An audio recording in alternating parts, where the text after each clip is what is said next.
My name is Uliana Sydor. I am the project coordinator at the Central City Clinical Hospital in Ivano-Frankivsk.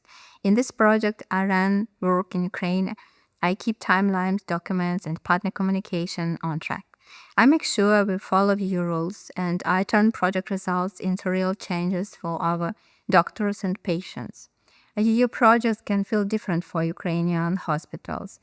There are more partners, more joint decisions, and stricter rules, but the benefits are clear: better systems and lasting results.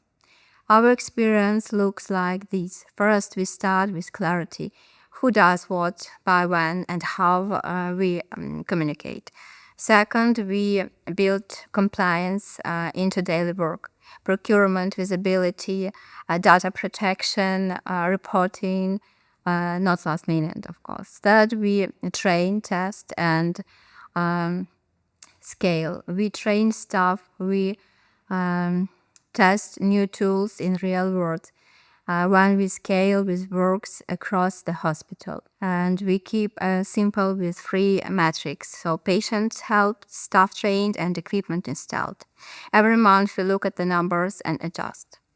Why this matters for Ukraine? Each year, more EU programs welcome Ukrainian partners. We can join strong consortia, land EU standards, and bring digital and green solution at home. Our hospital-grade processes and equipment. Our team gains skills and confidence.